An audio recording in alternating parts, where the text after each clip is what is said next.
Man, this what I want to sound like. Hello, and welcome to 97.9 Unity Radio, the best sports show in Worcester today, coming to you live from Utica, New York. It's Moneyline. I am your host, the best podcast / radio host in the universe, Steve Cully. And with me, as always, my cohort and co-host, the self-proclaimed voice of reason. It's not even it's up there right on the screen. It says it right there. The voice of reason. That's not self-proclaimed. You weren't, but nobody know now. Nobody actually called you the voice of reason. You called yourself the voice of reason. All right. Well, it's up so there you're now. self-proclaimed. It's legal now. It's right there. It's legal. Yes, it's in writing. All right. Yes, it's in writing. That's good. So there you go. Thank you feel better about yourself, and Thank you. I capitalized reason. I do to emphasize it absolutely to our viewers, because there's always reason in my thoughts and in my messaging. I'm not out there just spewing. I'm not out there. Spewing, you're very well thought. I'm not very well thought. I'm not out there spewing incorrect fact checking. Right to the public. The incorrect fact checking. Yeah. We're going to start there already with the fact checking. Oh, God. Well, as I said, my lovely Aunt Cindy called to let me know that it was okay to walk Archie because they're not really eating the dogs and cats. She's not the aunt with dementia, is she? No. Thank God. That's my grandma. Your grandma, okay. Grandma, but grandma's probably sane. She probably didn't say anything. We had a little problem with grandma. We went to visit her Sunday, and grandma has degenerative vision or whatever. And I don't know how, I don't know what happened, but she saw my leg, and she would not stop looking at it. She was fixated on it. She goes, "What happened to your leg?" I said, "Oh, I broke it. It's in a cast." And she was glued to it, and she said, "Nope, that's not a cast." And Kelly was with me, and she asked Kelly, and she said, "No, he's fine." And she watched me walk back and forth. Now this, she can't watch TV, it's distorted, but she was fixated on this leg, and she knew that it wasn't real. And I'm amazed that a 98-year-old was able to pull that off. Well, but she wouldn't let it go. Well, she watched that movie. She watched I, Robot with Will Smith. I don't know if Grandma watched I, Robot. I'm sure she did. I don't know if that was top on her list. It wasn't an arm. It was a leg. That's all she saw. I know, but the fact that it annoyed me that she was fixated on it. Yeah. We let it go. You saw it once. You made your point. I answered your question.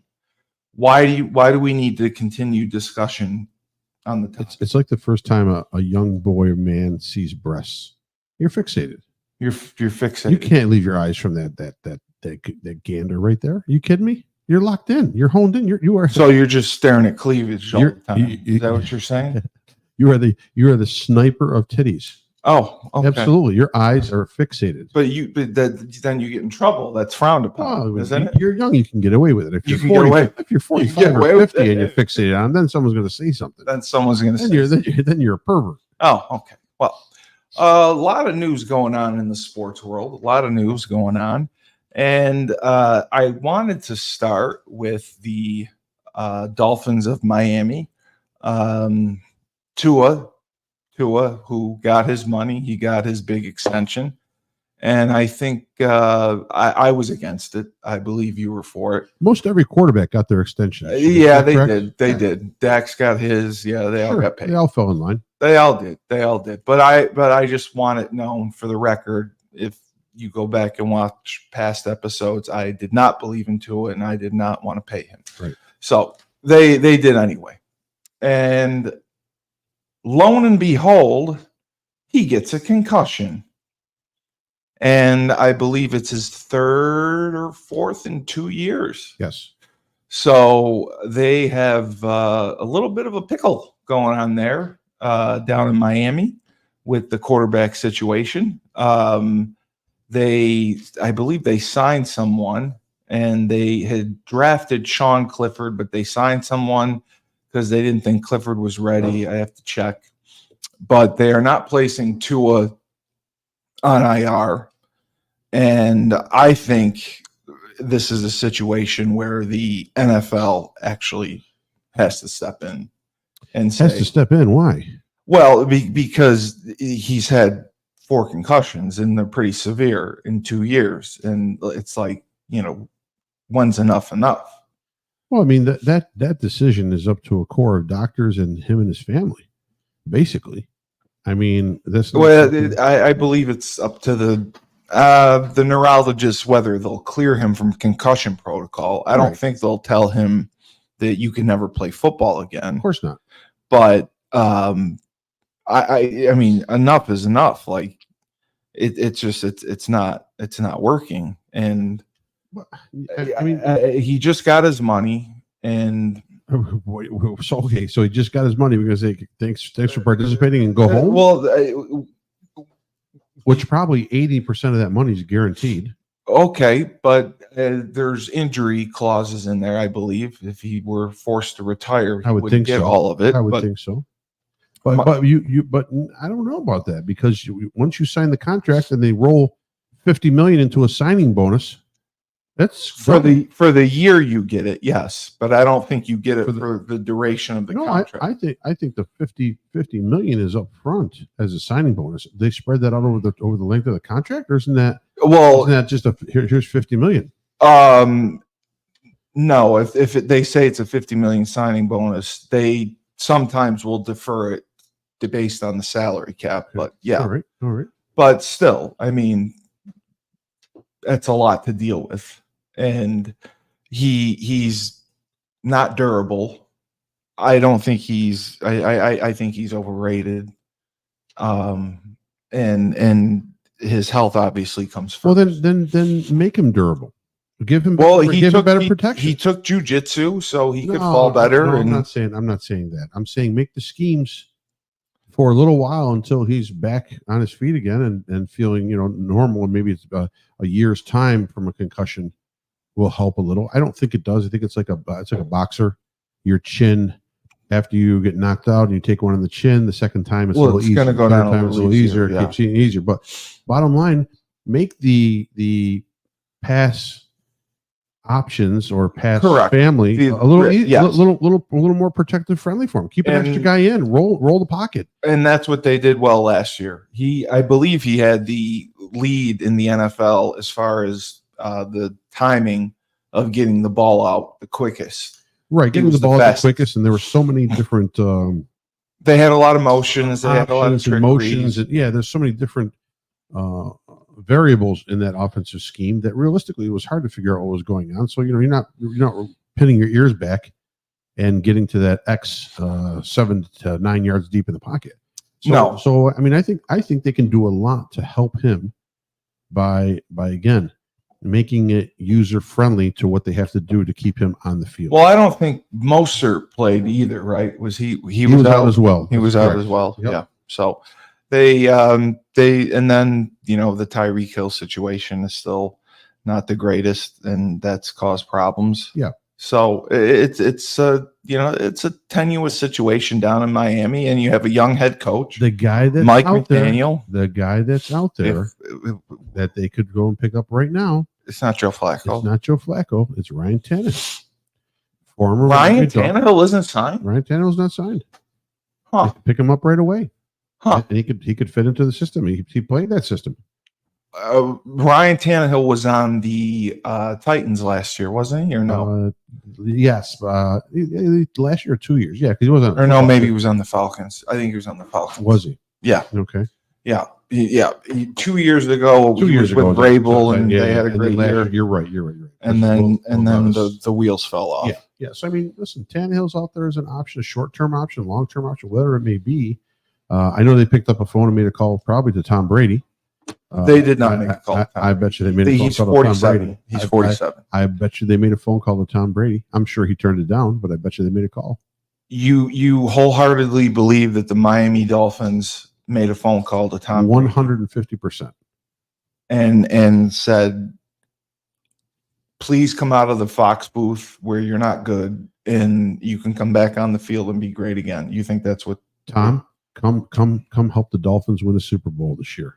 We have all the pieces. We're missing is you. our guys down. They don't have all the pieces. We don't. But Sure they do. Sure they do. They could. I don't even think you picked them to win the East. I didn't, but they can be competitive to win. Anybody can win. Right. But they can be competitive. They have multiple weapons on offense. Their defense is middle to upper third, I would say, in the NFL. It's not terrible defense. It's not the best. But bottom line, when you have that kind of firepower, you've got an eclectic coach. You got a guy who's not afraid to try anything on the field. If you have a solid player at quarterback, and not to mention a Hall of Famer at quarterback for a year, you probably got another Super Bowl contention opportunity. So you're telling me that had the Miami Dolphins gone out and negotiated with Tom Brady and brought him in, they would have a better chance of winning the Super Bowl than with Tua? I think so. Oh, okay. I think so. I mean, granted, listen. He's got Botox. The guy has obviously. I'm sure he's still in great shape. He is. But bottom line, he would need weeks to develop and gel. But you know what? Even they got Waddle and Hill, and they got a lot of weapons. I agree. Even a 60% or 70% Tom Brady, just figuring out the nuances of the offense for the first couple weeks. Well, he'll put him in the right place. It's going to give you a better chance to win than Skylar Thompson, than Ryan Tannehill, than whoever. So it doesn't matter who you put there. So I think that was. I'm sure it's not going to happen. I'm sure he turned it down, but I'm sure that you think that phone call took place. I think that phone call took place. Maybe we can get the CIA and find out if it did happen or not. They're busy trying to find a better way to protect Donald Trump right now. So I don't think they can be bothered. Well, they go with Tyler Huntley, who I don't really get. Yeah, well, he's like Jacoby Brissett. Yes, he's not going to hurt you. He's not going to hurt you. If you got weapons around Tyler Huntley, he's okay. He's not going to hurt you. He's not going to hurt you. Right. But he started a playoff game. He didn't do very well. Right. But when you're built to win like the Dolphins are, you would think that, maybe Colin Kaepernick would get a call. No, that's even more far-fetched. So Tom Brady. That's even more far-fetched than Tom Brady. So Colin Kaepernick, if you had your choice of quarterbacks for one game, you would take Tom Brady. Oh my God! Over Colin Kaepernick. A 47-year-old Tom Brady. I would take a 55-year-old Tom Brady over Colin Kaepernick. Absolutely. And is it purely because of the taking the knee, or is it because of the ability? I could care less about taking the knee. The problem is we talk about Tom Brady being out of football for a year. Yep. Colin Kaepernick's been out of football for 6 years now. It's been longer than that. Okay, longer than that. I think it was 2016. 2016 was his last year in the NFL. I believe 2016 or 2017. Okay, so that means he had a 7-year stint out of the NFL. Yeah, So he's been out of the NFL for 7 years. You think that guy is in quarterback shape? Wanted to play. I mean, he's gone to work out. Everybody wants to play. Everybody thinks they got one game left in him. There's no way that Colin Kaepernick, without weeks, if not months, if not more, of training of blending with that team, could do anything to help out the Dolphins. But even with a 47-year-old Tom Brady, high on cocaine, Tom Brady at 50 would do better than Colin Kaepernick. Absolutely. Okay, but he was at one time pretty good and led him to the Super Bowl, right? Yeah, he was. He had a great complement of players around him. But he was very athletic, had a strong arm. I liked Colin Kaepernick when he came out. He came out of Nevada. I used to watch Nevada. They were fun just for Colin Kaepernick. Yes. Yeah. So I had no problem with Colin Kaepernick. I don't care. Take the knee crap, whatever. I'm just saying that right now, I don't think that he's in anywhere near shape to come in over. Listen, Tom Brady is like that crafty veteran in the bullpen that they call in to get the final 3 outs of a ball game. Is this the Jack Morris thing again? No, Jack Morris is a crafty starter. Oh, who go all 9 innings and never let the bullpen guy in. Okay. So Vaseline. Bottom line, Tom Brady is the best of all time at his position. He's still in fantastic shape. He's only been out of the game for a little over a year. Yes. And I'll tell you right now, he's smart enough and bold enough to be able to jump into any system and be able to adapt right away. I'm telling you. Okay. So it looks like they are going. They're not going with Huntley. I mean, he just joined the team.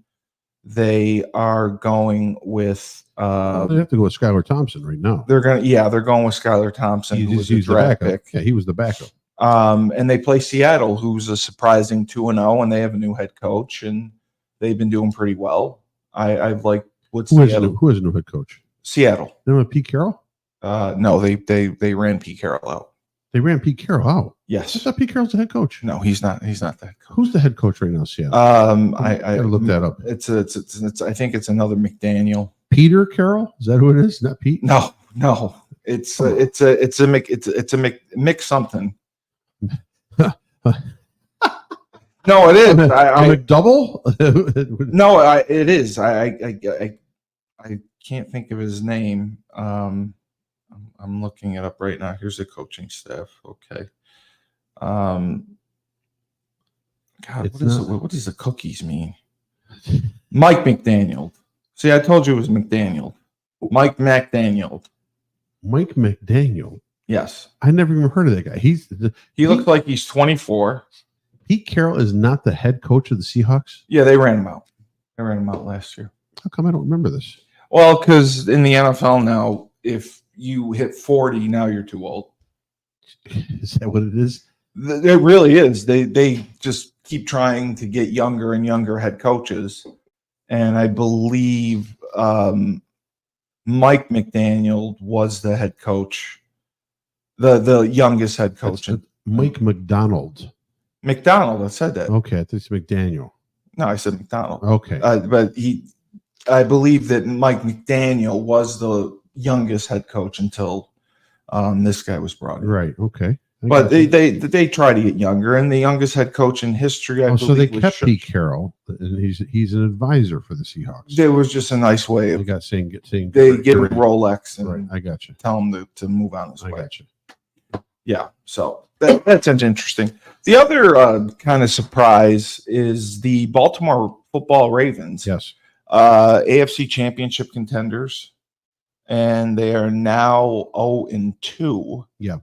Is there reason to panic in Baltimore? Do you see the NFL history books tell you that it's a 6% chance, 6% chance of making the playoffs, right? Yes, 6% chance. Right. So now they're 94% guaranteed that they will not make the playoffs with this team. Well, you have to understand there's been 100+ years in the NFL, so 6% really isn't as bad as it sounds. 6% sounds atrocious. Well, with only 2 games into the season, it says, basically, thanks for playing. Right. But you've been eliminated. Right. I think what you're seeing the problem with Baltimore, you watch 2 games. You've seen them against Kansas City, and you've seen them against they played the Raiders. The Raiders game, they should have lost. There, but yeah. a terrible loss for them at the Raiders game. I think you're seeing a breakdown in the Ravens offense to where they're not putting up the points that they expected to put up. And this is what's hurting them. I think the defense is okay, although this last loss to Vegas really showed their deficiencies. I mean, just a horrible loss. But I think what you're seeing is the offense is not throwing numbers on the board that they expected to with a slimmed down Derrick Henry. No, not Derrick Henry. Derrick Henry's still beefed up. He's not as productive. With a slimmed down Lamar Jackson. Okay. Lamar lost weight. He wanted to be even more mobile on his feet. He wanted to be more dynamic. They added a couple pieces. Obviously, Derrick Henry in the backfield that should bolster the running core. But it's funny how Derrick Henry has I don't know what he had, a 70-yard game against Vegas, and the back who started last year. What was his name? JK or J, what the hell is his name? He's the starting back for the Chargers right now. Dobbins. I'm totally blanking on his name, but that guy ripped off 120, I think 125 this past Sunday. So he did. I think Dobbins, or I think it's Dobbins. J.K. Dobbins. I think they're finding some shortcomings in either the play calling or the play execution on offense, which has hindered their progress. And speaking of the quarterback guru himself, Coach Schuman, a pleasure to have you. We had a very spirited Husky huddle today. It is great to see you again. It's great to be on, man. It's great to be on. Yeah. Yeah, you were good. You're good. You're good. Am I good? Am I? Yeah, I got you. Yeah, I had you muted. I apologize. So we were talking, and I'd like to get your opinion because, again, you know quarterbacks. The Tua situation. He has his fourth concussion in 2 years, and it wasn't pretty. And he's just not durable, and they paid him a fortune. And I believe that you were on the record and Frank was on the record saying that they should sign him. And I was on the record saying that they should not sign him. I just want that to be on the record. So, what are your thoughts on the? We weren't on the record for saying they shouldn't sign him because of concussions. We were saying No. his ability. No. You thought they should have signed him. You thought they should have paid him. Yeah. Yeah. No, that's what I was saying. I say we thought you should have signed because of ability, not because you're not going to get anyone better. Right. You're right. It's tough to get guys better, but. Yeah, it's like Deshaun Watson. It's like Deshaun Watson. We were signing him on his ability, not his ability to assault women. I mean, if we were just going to be under assaulting women, then we would have had a different opinion on him. But I mean, the Tua thing is serious now because they're not placing him on IR. They signed Tyler Huntley and they're going with Skylar Thomas. And is it Thomas or Thompson? Skylar Thompson. Yeah, they're going with him. Do you think it's a mistake to not place him on IR? Do you think it's wishful thinking to hope that he can return in 2 more weeks and hold the roster spots? Because I will get to it later. I'm still baffled the Giants played with 52 players. I don't get that one. But what do you think of the mess in Miami? Frank is convinced. I just want you to know this. I'm going to prepare you. This is a conspiracy theory and kind of outlandish. Frank is convinced that the Miami Dolphins picked up the phone and called Tom Brady and engaged his interest. I think that's absolutely ludicrous. I don't think they'd call a 47-year-old broadcaster to come save their season. Do you think they made that phone call? Well, they can make that phone call, but Brady's getting oodles of money to right. 352, yeah, nothing, and not necessarily that entertaining booth that he's in. But I mean, nothing would shock me. I wouldn't be surprised if they picked. Why wouldn't you pick up the phone call? Why wouldn't you make? Really? Why not? He's 47. He's been out of the league for a year. Better than almost everybody in the league. I would have took him at 50. I said I'd rather take Nolan Ryan. I think of Nolan Ryan. Remember Nolan Ryan? I remember Nolan Ryan. What did Nolan Ryan pitch to, like 47, 48 or something? He probably pitched longer than that. Yeah, he was still throwing gas. He threw 87-mile-an-hour fastball as when he threw out the first pitch of some game. Did he really? Yes. I didn't know that. I didn't know that. He must be like 60. He must be his late 60s.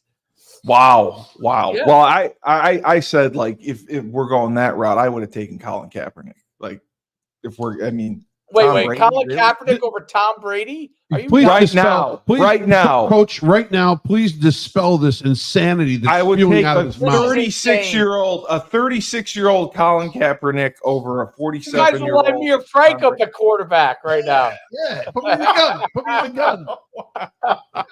And that would be an ugly sight for me, at least. I don't know. So you think Tom Brady? He's going through practice. He's doing his preparations for, his commentary. You think they could have called him on Wednesday? He shows up, or Tuesday. We'll give him Tuesday. He shows up for practice Wednesday, Thursday, Friday, and then he plays Sunday and just lights it up for the Dolphins. You think that's a distinct possibility? Absolutely. They just got to run their mesh concept with the sit down over the top of it, and then he's got his guys on his slants. He's got 2 good receivers. Yeah, you're right. That's all he's run all day long. But it's not happening. So I mean, that's just right. No. Listen, if I was the GM, I would make that call. What the hell? Yeah. Okay. With you're telling me. So you think Kaepernick should get a call before Tom Brady? Yes. The greatest quarterback of all time. He's 36. Who cares? I don't want a 47-year-old quarterback. So's Ryan Tannehill. Maybe Arch Manning or Quinn Ewers. See if you can get them to give up their eligibility. That would be better choice. With Tyreek Hill and Waddle, Mostert and A-Chain, and throw in whoever else you want. Right? You're telling me Tom Brady couldn't make something out of that? Yeah, you're probably right. I mean, he was used to the bigger receivers with the Bucks, but with the Patriots, he had nothing. I agree. With Tyreek Hill, actually, the Dolphins should go trade for Tyrod Taylor, who's sitting on the bench for the Jets. And that's like a perfect guy to fill in. Yeah. What about Coach Ryan Tannehill's out there? What about Ryan Tannehill? Yeah. I don't think he's with anyone. Also, I mean, I think those are. Yeah. There's a lot of guys that are quote unquote worst starters that were pretty good starters, but they weren't the elite starters. Right. That are now, I would call them like elite backups, meaning they could come in and win you some games before the team gets before the defenses start to adjust to their style of play. And that's what like Tyrod can do, or Tannehill. Like there's a few guys like that they can come in and, because it takes these defenses a little while to adjust to each quarterback style of play. The game plan.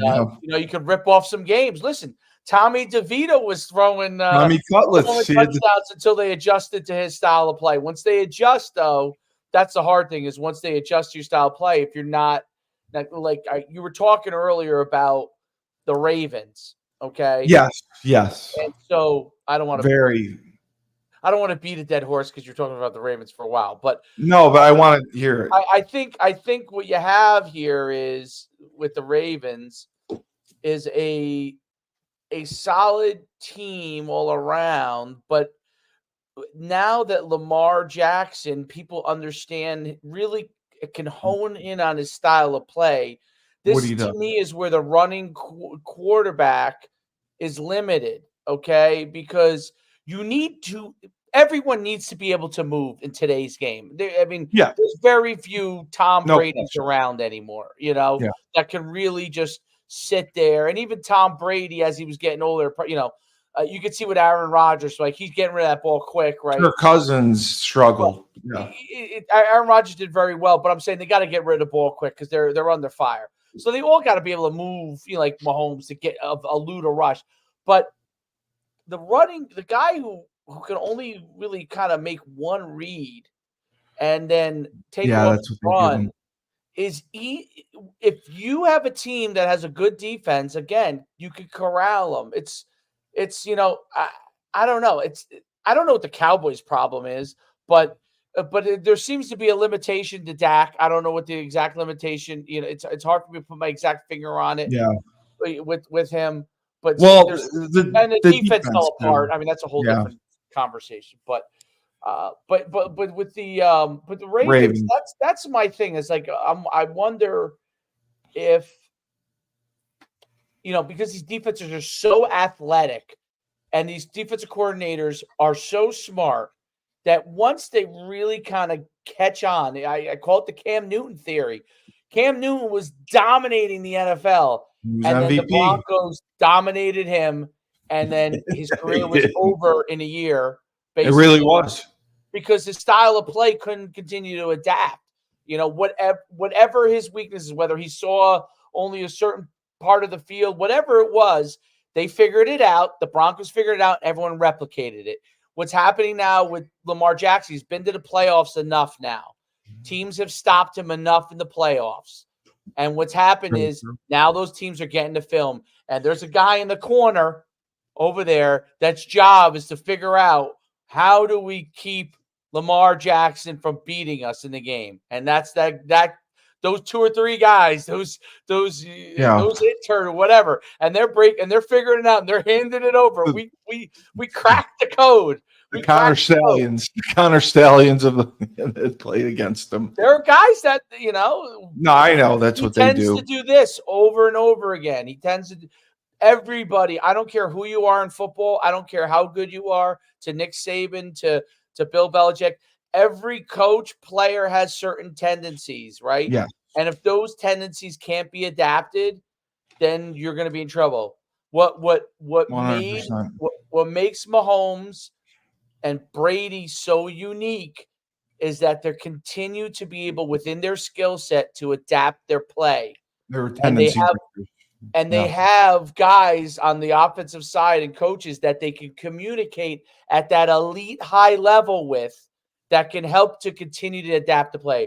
So as great as Mahomes is, I think Andy Reid obviously is the perfect guy for him because he could do that. Bill Belichick, even though, they may have fainted disagreements with each other, he was the right level thinker, the right temperament to get him to continue to adapt, right? And you could probably go down the line of many of the great quarterbacks, over time, right?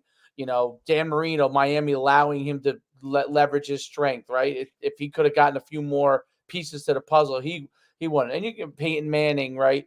But Peyton Manning was the one guy I thought that adapted himself. He was the one He guy. did as he got older. Greatest of all time. I think Brady and Mahomes have more skill sets. Peyton Manning intellectually was the one guy who could figure out how to teach himself how to adapt to things after the neck injury. Play really at a high level for a very, very, very long time. No matter who his coach was, he was actually the guy who could communicate with everybody else. So, but it's the Lamar Jackson thing is really, really interesting, and I think Derrick Henry, running backs, he's a great running back. But running backs, they all have their shelf life. Elliott, man, you just see it. It's one of those things where they're good enough to still be there, but you're expecting the guy they used to be. And that to me is, I don't know. It's running back position is tough from that standpoint. I always think you're better off trying to find a new, fresher running back and get him to his first 3 or 4 years and seeing how he does, but then again, the Giants let go of Saquon Barkley, which I thought was a mistake, but and he's rushing for a bunch of touchdowns. They're paying for it now. Yeah. You don't know. You really just don't know. I mean, running back's tough. Running back's a tough one. How did has Daniel Jones adapted yet to the league, figuring out that he sucks? He played better. He improved. It wasn't all on him. Yeah. Neighbors dropped the 4th down ball. Blame the guy that caught 10 balls. Yeah, blame the guy that caught 10 balls. Listen, if he caught the 4th down ball, they win the game. I feel bad for Daniel Jones. They may win the game. I feel bad for Daniel Jones, but he's uber rich, so I don't feel that bad. But he's the 6th highest player in the league, just so you know. I know. I again, it's one of those things. It's like, okay, well, yeah, you're stuck. I mean, they tried to make Tommy DeVito to become the guy. They tried it last year, and then they did. Once the defense is adapted, he started to struggle. He just wasn't there. Yeah, the wheels fell and that's why he's the 3rd string guy, I think, right, for them. So it's I don't know. That's the key with quarterbacks. When the defensive coordinator and his minion of staffs go back and try to figure out what you're doing, and if they figure it out and you don't have a page 2 as a quarterback, you're in trouble. Like, it doesn't mean that Lamar Jackson can't play for 10 more years. He might be able to play for 10. I'm just saying he's not going to get over the hump until he gets to a point where he can do that. If he can adapt his skill sets. Do you think as he ages and maybe his athletic ability declines a little bit, do you think then that's when he's almost forced mentally to make I have to start progressing as a quarterback and looking at different things. In other words, expanding my vision when I'm dropping back. Because like you work with Kyler Murray. That's my Randall Cunningham theory. Yeah. My Randall Cunningham theory was he had that great 98 year. Right? He was so dynamic. He wasn't really the starter. I think it wasn't until Randall Cunningham really slowed down, only could run if he had to.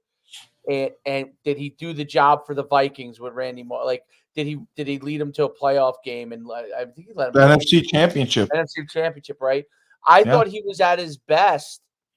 Really, he could win a ton of games when he was only running when he had to, because he was starting to get older, and he was really relying on all the things he had learned over all those years of playing quarterback. Even though he was running most of the time, he learned. He was still in that room and he was still learning, and he did adapt his skill set. So he's a great example of someone who was a runner, who was literally specific. Like I think he was rushed for like 1,000 yards or close to it. He kept Dante Culpepper on the bench those 2 years, I think. I thought he played very well. I mean, I think that's what, if Lamar is able to do that, then yeah, maybe late in his career he can begin to be a better overall quarterback. Quarterback is you really need that balance. What I'm starting to see now is that now it's going to be hard to get Mahomes, and I'm not talking about the kind of like the side throws and all this. I'm talking about the ability to buy time for a brief time. That's what Mahomes does best. Yeah, he's got good pocket presence. Not Caleb Williams eventually is going to have to learn to do that. Buy time for a brief time, not buy time to buy more time and then chuck it down the field. But buy time for a brief time, meaning buy enough time that you can make another decision, or you can get a few yards running or first down running, or dump the ball off. But that's what I think Mahomes does great. Like, can he sit in the pocket and chuck it like Tom Brady? Absolutely, he can. Yeah. But what he does is if it breaks down a little bit, he buys himself enough time. Aaron Rodgers used to do that really well when he was younger. Yeah. And I think that Mahomes does that really well. And I think that's a difference maker. You buy, and because then it's a scramble drill, but not a complete scramble drill. No, it's not. On you. You still have to cover. You step up, you step back, you step right, you step left. You think that's a calculated drill that they're going to work? So 3 second drop back, 3.5, click the clock. Now you got like 3/4 of a second, get yourself reestablished, and you got to get something off. Quarterback coaches, from what I've seen, a lot of them, and I used to do it with my guys, we used to do the scramble drill. We would do like a half scramble drill, like basically buy quick time. And, does it always translate? Most kids you teach it to, it probably doesn't translate. They probably could just really scramble, right? But Mahomes, I think guys like Mahomes, I think they are working on those kind of things. Yeah. You know who else used to do it actually really well, even though he was a big, huge guy? Roethlisberger used to do it. Yeah, he did. Yeah, he was very good really pocket well. presence. Like, that's a great comparison there. Yeah, buy a little bit of time, just so he can get that ball off. And even though he was probably 290, 300 at the end, he still could kind of get a few he was yards. Nimble. Yeah. Was that a scrambled drill or the scrambled eggs drill? Because he was pretty big. They would bounce off of him a lot of times. I mean, it's hard to bring down. You're right. Hard to bring him down. That's a tree. That was a tree. He might be one of the biggest human beings to maybe. He was a monster. Quarterback, like just thick, like just a big. People would be tackling him. I remember in his last year, he had to be almost. I don't know. They listed him at 260, but he's probably 300. And they're tackling. I remember some of those last games. He was still. Guys would be on his legs and hips, and he would still be like. He was such a tree. He was literally a tree. Yep. But he did that. I mean, in the early part, in the middle part of his career, he was fantastic at that. He was great at extending plays. And I remember because I watched Hard Knocks from last year, and they were showing, it was during the season, they were showing Mike McDaniel working on the drill with Tua, where he's out of the shotgun, and his quick game was just catch and throw, catch, step, and throw. There was no 3-step drop or anything. It was just catch and then lean into it. He would try to not even hitch. He would just take 1 step and throw. So it wasn't, which I thought was different. It wasn't the catch, step, run, and then get clobbered drill. I'm saying the quick game. Out of the shotgun, they usually don't teach it that way, where it's catch and 1 step and you try to throw the ball. Well, sure it is. No, I don't recall seeing that. Absolutely. In the gun? In the gun, just catch, boom. Quick game. Sure, absolutely. 3-step off of that. By the time the ball lands in your hand from the shotgun snap, you take a step, collect, and you throw. You're pigeon-toed and throw. Oh, okay. Absolutely. That was the one thing that I noticed that he did well last year. They were praising him for. And we were talking that he had the record for getting rid of the ball the fastest. Don't you think, though, with the guy having all right, so he's got a concussion history. I understand all. You're trying to. Don't you think you tell him, listen, you got to be really selective on these runs. And I think they've tried. And you got to get down. You just got to get down to live another day. And you know what? Here's what we're going to do too. And I know we talked about this last week. Here's what we're going to get you a little more protection. We got to keep a 6th guy in sometimes. I know we're dynamic. We're sending 5. We got all this skill, but we got. It's just like my qualm with the Redskins too. My qualm with the Redskins, with the Commanders, whatever you want to call them. So I'm watching the game against the Giants, and the second game I watched Daniels. Tremendous talent, great feet, great arm, great ability. They've got him dropping back. He's looking at one. One's not there. He's running. He's running in line in the tackle box. Why not? What happened to the design rollouts, the boots, nakeds? Get him in space, dash the pocket, pull a couple, get a couple linemen out front of him, half roll, anything. Because then if he wants to run, he still has a little more open field. Yeah. You're asking him to run inside the pocket. Yeah, a lot of times they're going to spy him too. If you roll out somebody and they're spying you, I think that's a little more difficult for that guy who's spying. If the guy's just sitting there in between the tackle boxes, he's got to cover between the tackles, or he's going to get support if the guy, if the quarterback scrambles to the sideline. So I just think there's no ingenuity with that offensive coordinator. Mike McDaniel, he's supposed to be a genius at what he's doing. I'm sure he is. He's put in a lot of things the last 2 years, have been very successful at Miami. But give your dude. Your dude has a problem.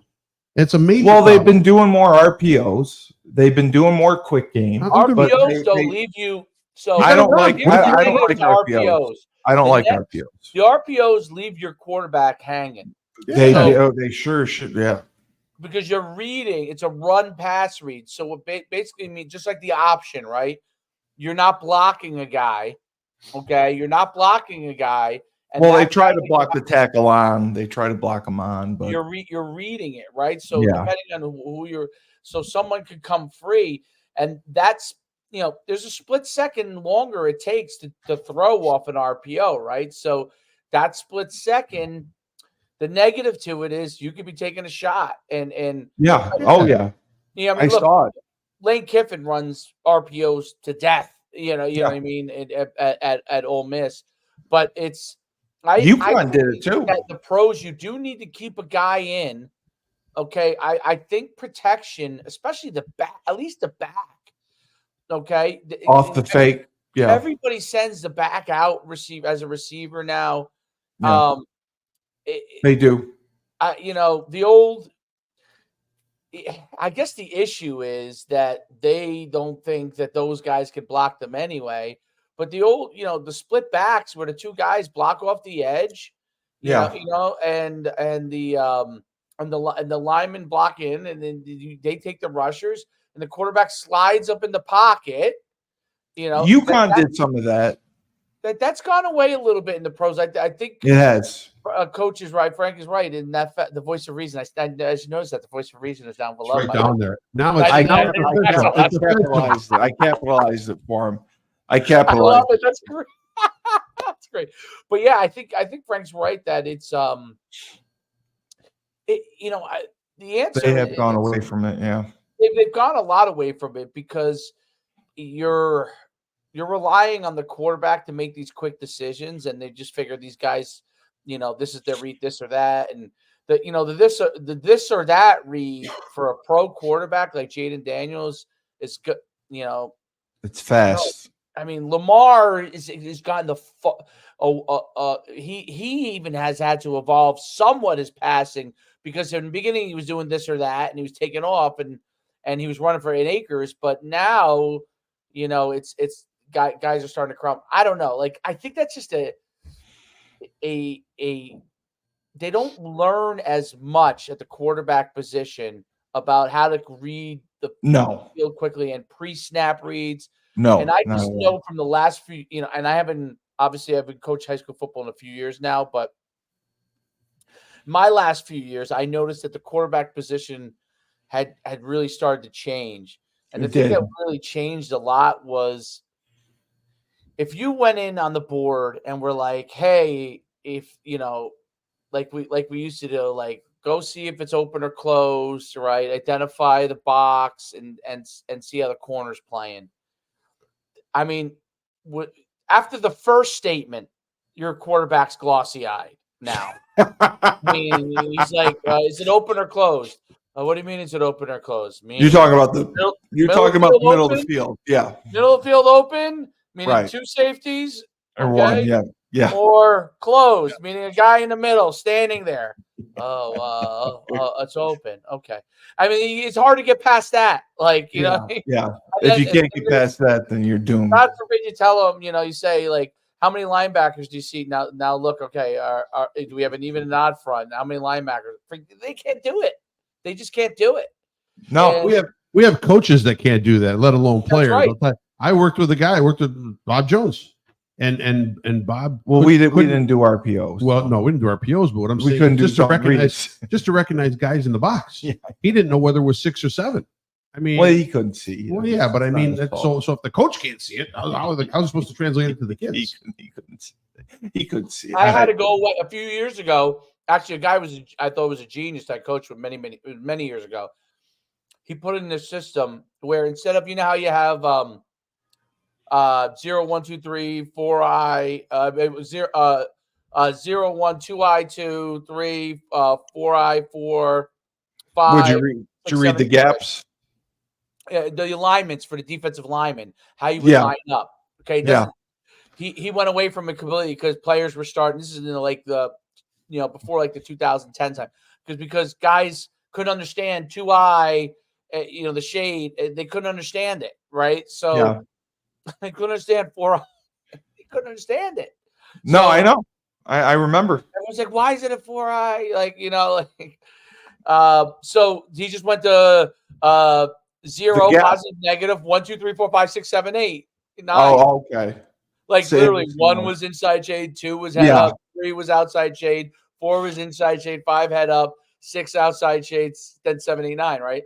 But he went to that because he was would always be explaining, and he would spend his any amount of time. The kids would be like, "Why is it called a 4I?" Realize it was a different era. Yeah, no, I know. Now they still use it in college, but those things become harder and harder and harder to teach because kids are like, "Why would you do it that way?" Well, they did it that way because back in 1950, whatever, they did it and just kept going. But you can't teach that stuff anymore. No, I loved it when I was at Colgate. The way we did it, we read the gaps. So we read A gap, B gap, C gap, D gap, E gap. And it was whoever showed in that gap was who the read was. So if the 3 techniques slanted away and we were still reading the C gap, now it would just move up to the linebacker. Correct. Gap responsibility. Yep. I like that scheme much more. But you had to have a quarterback that could run because the quarterback would have to pull and go downhill. Basically, the quarterback would replace the running back if you did it that way. But I always loved that offense. But yeah, I agree with you. And I don't think Lamar Jackson, since he's been in the league, has had full field reads. I've always thought they've given him half field reads. They've given him, a zone side and a man side. I'm sure they're in a full field read, and in the game, he can't process that. I think they tried it, half field read. For him, it turns into a half field read. Well, that's why they went to more play action last year, I think, and he had more success because it was play action's more half field read. And in order to full field read, you really have to be able to you have to be able to pre and post snap. Where the safeties you got to be able to know it pre-snap what basically is going on. Because you're only able to read the whole field because you know what's going on pre-snap. You have a good idea what's possibly going on, and then you're as you go through your progression, when you see it post-snap, okay, this is now possible backside or whatever, right? Because full field read is very, very, very difficult. But very quarterbacks. That's my point on. All those things, being able to read like open and close, how many guys in the box, what is it, even an odd front, and how's the cornerback playing? What is he playing? I remember the last time I saw it at a coach's clinic, and the guy was teaching it, and I was like, wow, your quarterback still can do that. He said, well, this is what we try to teach. He said, I would drive me nuts. No way. It would drive me nuts. It's basically no, that guy's not open. Go run, take off and run. It would drive me nuts. It would drive me nuts. I am going to envision something right now that I think with the Tua concussion, with Lamar Jackson, so I think you're going to see You're going to see Brock Purdy an evolution. Yeah, an evolution. Oh, here we go at the running back position. Oh, now they're going to get paid more. No, well, not going to get paid more. They're going to get beefier. You're going to see 280, 290 pound guys in the backfield with a little bit of athleticism to be able to leak out once in a while and catch a ball and get a couple yards. But you're going to put a glorified guard at running back. 280. Ravens did it. With Richard, right? Exactly. So I think that's what you're going to see. You're going to see more in passing situations. Once in a while, maybe they throw a screen to them and screw everybody up. You're right. You've seen some of these linemen at 300 pounds. They can run, catch. They're athletic. I mean, you're going to see an evolution where we're going to get the sixth blocker in there. He's going to be at a running back position. But, in the past, you put a lineman in, that guy's not going to catch a ball. He's not going to run the ball. Maybe now at 280 or 290, he's going to run the ball. Well, he's going to catch a pass. I watched the majority of the protections. The majority of the protections were 6-man protections, but the back was out. Yes, but listen, I watched the Bears last night. The back was out. And I watched Cole Kmet come across the formation and try to block the defensive end. He tried to, yes. And he got Williams blown up. Yes. Because that's not his gig. Well, they thought he had an angle on him. And I think, one of the great, if you ever, I think it's, I can't remember now if it's Twitter or Instagram, but it's called The Last of the Fullbacks. It's at like a Twitter page. Oh, really? It's phenomenal. It's all things fullback, basically. Yeah. That nobody does anymore. Like they're utilizing them in all these different ways, going back to stuff with like All-Star and when All-Star and who was the other guy who was a fullback there in the backfield together, huge Tom Rathman was a big fullback. Yeah. Maurice Carthon. But at one time when the Buccaneers were really good, they had All-Star and they had another guy that was his size. He's a Hall of Fame fullback. I can't think of his name now. But they were both in the backfield. They called it a certain thing. But they not only did those guys, they were good enough to run the ball, right? They gained good yards, but they also could protect. And they caught the ball well too. Right. They could protect, and they did catch the ball well. Those guys caught the ball well. Yeah. They could protect. And it is you're right. The tight end position was used as the sniffer back. I like the sniffer, yeah. But it was used because you could leak him out. You could for passes, right? And you didn't need a fullback. He's functional to kick out. He's functional to lead on a linebacker. The problem is the fullback, as it used to be, like the Darryl Johnson fullback, is too small for today. 230, too small. I think Frank's 100% right. You need like a modern day.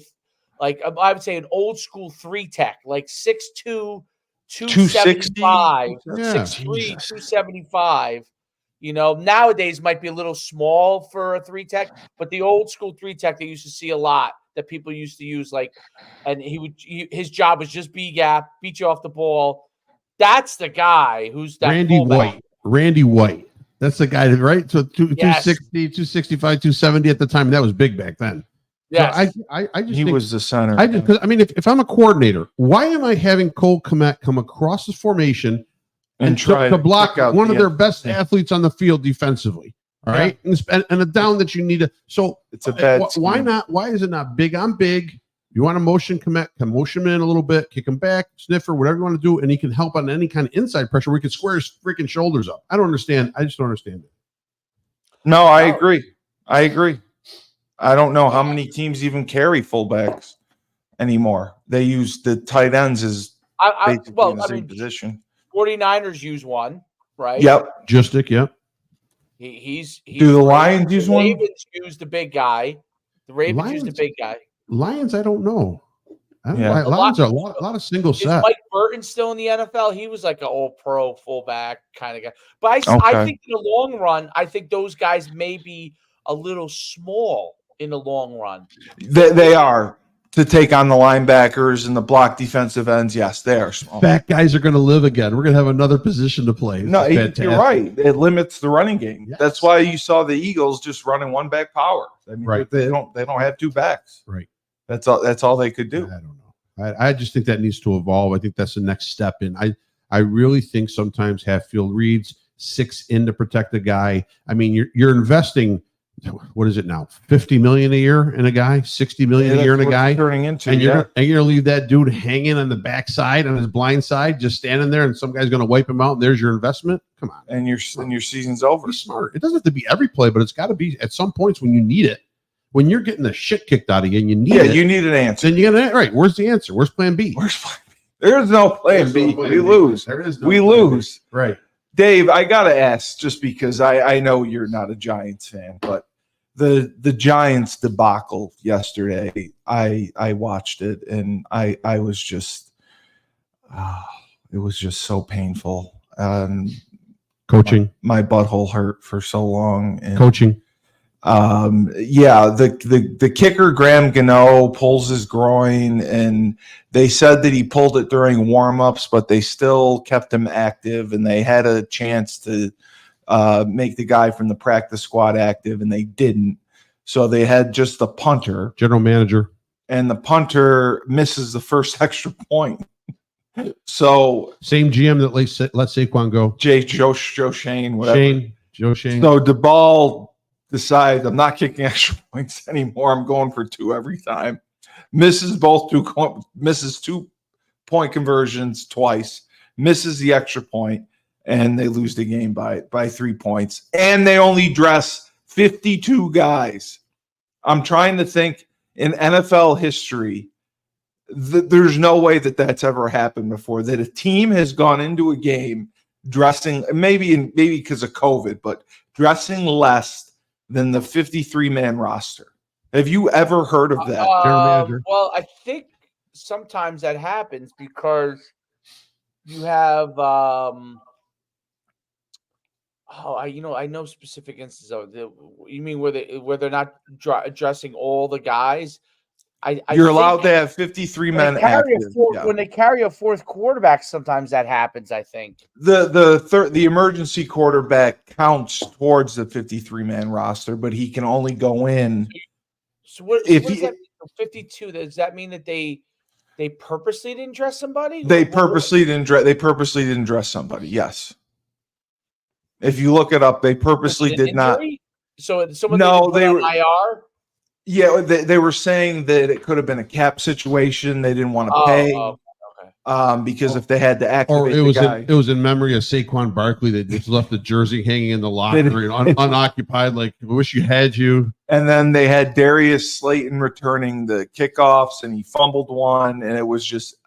I would have fired everyone. First off, how do you not? Okay, I would have fired everyone. Your kicker gets injured, but as a punter, what do you do besides your 10 punts during the drill period? Why don't you practice some field goals? Well, I don't even know the distance. I don't get it. I don't get that at all. By the way, I don't either. How it was. Yeah. Your kicker could punt in an emergency. Your quarterback could punt in an emergency. Yes. And your punter could kick it in an emergency. Right. That's the whole point. Go away? This guy was having a latte on the sidelines, and they're going for 2. They because they can't kick the extra point. Then they're down. They're down inside. I think 20. He kicked the extra point. Oh Christ! They should have given him. I gotta tell you a funny story. This is very funny.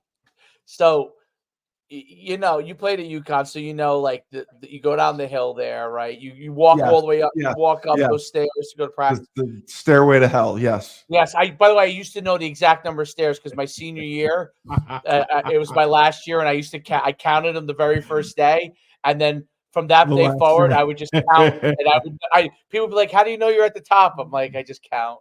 And I would be at the top, and I'd be like, when you get to be 23 years old, and your body's starting to get beat up, you're like, "Up, I'm at the top."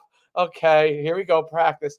But anyway, here's the funny story. So I was injured. I was out with a back injury for 1 year. I was not supposed to be able to come back again, but I did. But that year that I was injured, I would be in the locker room during practice. I would rehab. I would be doing my workout. the trainer or whatever. And then I would come into the locker room after. Well, I shit you not. Every day, the guys down in the locker room were the kickers and punters, and they play PlayStation and drive me nuts. They would be hanging out, and they would wait. They would count the number of horns. They knew, you know, when to go up. Let's say it was 30 horns. I don't remember how many horns. Yeah. No, they would know. They would know the horns when they would have to be up there. So they would kick down below. You know, they'd be up there for special teams in the beginning. Come down below, kick on their own. You know, Memorial Stadium, and then would sit basically and for hide like an hour. Yes. Yep. I did not know that. I walked in there and I was like, "What are you guys doing? After that. Oh, you have practice?" They're like, we wait for horn. You know, that's why. By the way, when you run sprints, they were so full of energy because they were doing nothing. They're blown right by you. Oh, it drove me nuts. It's just incomprehensible. You're paying these guys millions. I don't know what the punter's getting for the Giants. Listen, I don't blame the punter for the Giants. No, they should have given him a chance to kick. No, yeah, but he probably hasn't kicked all year. He hasn't done anything. So why not? Why is this? I would have given him the special teams coach for the Giants. I don't know who the special teams coach is. Kevorkian, Dr. Kevorkian, is that the guy? Because he killed the whole offense right there. It's 4th down and whatever, fourth and four, and they go for it. They're on the, what are they on, the 20? They're on the 20. It's not a bad field goal. No, 37, 36. No. And they go for it instead of being able to kick the field goal to go up by 3 with around 2.5, 3 minutes left. I'm on board with you. And they oh, it's just exactly. Somebody do everything, but the Flutie could kick an extra point. But people used to have that too. People used to have like Ocho Cinco was a soccer player as a kid. Yep. I think all the way up until high school, and then so he obviously could kick. Randall Cunningham could punt. Odell Beckham was an elite soccer player. Right. I bet you he could kick. But I mean, don't you need every available option to you on a team? I mean, I don't understand. Again, that goes back to administrative woes because they all suck, and it goes back to a coach that will not be there much longer. Why are you pointing at that? That's the special teams. Oh, they fired the special teams coach. No, he's been hired. That's U.S. who the Giants special. Oh, this is in when was January 25. Yeah. Okay, I thought Mike Garobian. Gobriel. That's how you pronounce it? Gobriel? Michael Gobriel. Okay. I've never heard of him. He looks like he's a good-looking guy. Yeah, he'll be gone. Yeah. Well, no. When the whole staff goes, he'll be gone with them. They should have given him a chance to kick the second extra point. If he missed the second extra point. The punter? Yes. Yes, but maybe he hasn't kicked the ball all year. Well, you got to try something. You can't keep going. They went for 2. They don't have 2-point conversion. They don't have 2-point conversion plays? No. Now you're telling me that it's a coaching scheme? It's a coaching scheme? Dayball doesn't do 2-point conversion. Come on. He doesn't have anything drawn. Come on. Yes, he did. He went. Everyone has one. You remember his first game of his first year, his first game coaching over there, and he went for 2 in the game and ended up winning. He does have 2. Everyone has one 2-point play that works. Garbage. Other than that, that's out. Garbage. I think they should have kicked a few. They should have given him a chance to kick 1 extra point. What they do is to need to have better organization, top to bottom. Oh, it's a disaster in that program. It's an absolute program disaster. From the top to bottom. Ownership sits there and he's like, "Oh, it might be the worst decision ever." Yeah, well, you know what? You're the owner. That's you're the guy. Yeah, you let your head the guy who bought the Titanic. He bought the Titanic. 52 guys out for it. Right. And then the GM. Well, we don't think we need this guy. We're going to grab this guy. The best back we've had in the last 25 years. We're going to let him go, and we're going to take a guy who was with Buffalo that couldn't get 300 yards a season over there, and he had one decent season at Houston, and that's going to be the main primary guy. Look how many carries and how well he's doing so far. Well, it's Bryce Young, and everyone. And he had 90 yards. I think Singletary had 90 or 95 yards. It didn't matter. It didn't matter. Okay. Didn't matter. All right. Dave, I did want to ask you about this. Bryce Young getting benched, Andy Dalton coming to the rescue at Carolina. Do you think Bryce Young is finished after the season? I've never seen it with Bryce Young, so that I thought he was going to be able to do the job. And certainly not thrown into the situation he's in. Yeah. I don't know. He's too small to me. Yeah. I mean, I don't know. You know, see, the quarterback from the Cardinals is shorter, but he's thick. Well, you work with Kyler Murray. Yeah, I'm just saying he's built differently. Yeah. Like He's thick. He's faster. I think he's a better athlete. He's definitely a better athlete. Yeah. Quick release, and makes up for the fact that he still he takes shots and he probably a one hit away as well. But he has a chance because he's thicker. He gets rid of the ball quicker. His release is super quick, and he has the ability to escape better. I just think he has to be on point completely. He's short. He's not big. Yeah. And, he's there on are a lot of team. guys that could play quarterback position that are bigger and are going to have a better chance for success. Especially I think even when visibility is not a problem, he's just missing reads. He's missing. I mean, even he looks like he's looking at the rush. I saw a clip. Adam Thielen was across the field, wide open, and I don't know if he got sacked or rolled around and Thielen just took his helmet. He was just disgusted. And you could see his face. He's like, we're not progressing in the locker room, and even in public. They like the guy. They really do like the guy. He's not a bad person. He's a team guy. It's from what everyone says. Yeah, it's just I think they know in the back of their minds too. This just isn't going to work. The last two questions I wanted to ask you: Justin Fields going in, getting the win against the Broncos, surprising? Well, I think I said before that I think that Justin Fields could do the job. Yeah. They limited what he did, but yeah. Yeah. But again, Justin Fields has the ability, in my opinion, to do things. I'm not surprised that when given the opportunity, I think he's a guy that I would invest in trying to figure out if he can do it. He can do it. He's got the size, he's got the arm, he's got the athleticism. Can he do the job, and begin to evolve as a quarterback?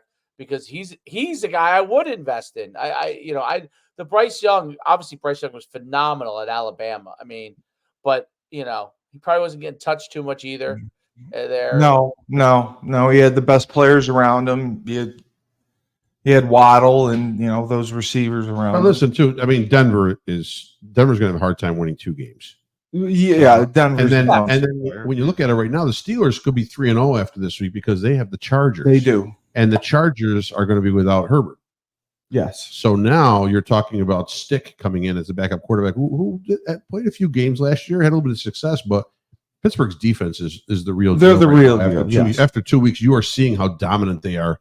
I think the running game will have a hard time for San Diego. And I don't know. Do you think that they'll go back to Russell Wilson, or you think? I think Russell Wilson will be injured for a very long time until he has to come back. Until there's some grumblings that he has to come back, because they'll just keep it as it is. Why you're not going to rock the boat if it's winning? Okay. Last question, Dave. Joe Burrow, Cincinnati Bengals, tough loss against the Chiefs. What were your thoughts there? Is it time to panic for the Cincinnati Bengals at this point? Now being 0-2. They had 2 tough losses, especially Kansas City. But some people are jumping off the bandwagon, and Jamar Chase is throwing his helmet. Well, I think that's just immaturity. Of course. He's very immature. He wants his $40 million. I know. But yeah, I look at it like, you gotta have to let it play out. Joe Burrow to me is the truth, and you gotta let it play out. You're gonna play Frank's Washington Commanders. I want to say something else when I say Washington. But you're allowed. You're allowed. The First Amendment. Yes, of course. But it comes right to my head every time. I don't know why they take the Commanders is such a terrible name. It is a horrible name. It is a horrible name. Well, you can thank Daniel Snyder. That's what he left you with. Yeah. You go to your grave thinking this is what Daniel Snyder between that and the football team. I like the football team. You like? I didn't mind the team. football team. That is. I like the football team better than the Commanders. That is a turd shot. You actually, you had said that you liked the Washington football team, and you I actually did not. I recall you saying you do not they see should one stay piece the of gear that says the Washington football team. Well, because you knew they were going to change, but no. I told you I left the reservation when the name left the team. I left the reservation, and I'm having a hard time coming back. Can't say, but okay, I can't say reservation. You can't left you left the reservation. Okay, you left the reservation. So you think that the Bengals have a chance to rebound against the quote unquote Commanders and get their first win? Yes, I think they do, and then they go to the Panthers, and then right, and the then the Giants, then the Browns. Yeah, so they got a little run there. Then it gets a little tougher. They got Eagles, Raiders. But yeah, the back end of the schedule is a little much tougher. But the next few weeks, we'll find out. I think. I mean, to me, I don't know. I think Joe Burrow is. That pass interference call, if it wasn't for that, I think they would have won the game. I thought that was a touchy pass interference. Joe Burrow is what you want in a quarterback. Yeah, you look at a guy that could do everything for you. I mean, Josh Allen aside, I think Josh Allen is phenomenal too. He brings different traits at the quarterback position that you just don't see often. But I mean, Joe Burrow is everything you're looking for. If you're saying Tom Brady and you're looking at Joe Burrow, that could be some without the championships, obviously, but that's some kind of comparison. No, the ability he has, the arm strength, the presence. I mean, I don't know. He still doesn't have a great line. He still doesn't have a great line. No, I agree with you. I'll give him a plug on this. The Jets pulled out a win. They did. Aaron Rodgers, and the greatest win of his life. The first half they struggled, but I'll tell you this: I watched Aaron Rodgers throw. He can sling it still. I mean, man, when he might throw the best pass in the NFL. I mean, the ball just flies out of his. It looks like he's throwing a dart, and it just flies right out of his hand. He obviously, you can see he doesn't move anywhere near like he doesn't. He doesn't like to move. No, it doesn't move really. But and that ball was coming out of his hands. It's like. I mean, he threw 2 running backs. He threw 2 touchdowns. There is a difference between guys who can really throw that thing and guys who are pro quarterbacks, good throwers, versus guys like an Aaron Rodgers who can just. I mean, that thing comes out of his hand. It's like it's unbelievable. I mean, he invented this whole hip utilizing the hip to throw the ball without having to step into the pot. I know. He's the one that invented it. Yeah, no one before him. Everyone stepped into the. He would just throw it by rotating his hips and really letting it go, and it flies out of there. It's now everybody does it now. But if the Jets could win with Vinny Testaverde as an immobile quarterback, they'll be fine winning with. I think so too, especially if the Dolphins are without Tua. The Patriots are the Patriots, and I don't think Buffalo's as good as advertised. So there's no question in my mind that the Jets could. I don't know. The division. I thought Buffalo's pretty good right now. I don't know. They are, but Buffalo's pretty good. They are, but they're not as good as they were last year. I think you're seeing the transformation right now of Josh Allen to a more Patrick Mahomes image. He's taking instead of 2 main receivers, that he's spreading the ball around. Yeah. Everybody's touching the ball, so everybody is valuable. Everybody must be accounted for. Everybody has has something to do with that offense. Well, that's Joe Brady, and then you got a back who can run. Joe Brady, the new OC. He's done a great job. I think you're seeing a transformation in Josh Allen. Yeah. Okay. Well, this has been another lovely, spirited episode of Moneyline. And the voice of reason, Frank Cristiano. I am here. Had a lot to say. Yes, his Washington Redskins are on a roll. They won their first game. We got to do something. Coach Schuman, thank you for being with us as always. And we will be back shortly. We will have our Rebel Republic which is probably going to be a very spirited discussion and debate, and that is something you will not want to miss. Missed them again. Yeah, so for Frank Cristiano, the voice of reason, and the voice of reason is in all caps, just so you know. Pissed. And Coach Schuman, thank you. I am the best radio host in the universe. This is 97.9 Unity Radio, the best sports talk show in Worcester, Massachusetts. Going today, Moneyline. Remember, when life gives you lemons, don't make lemonade.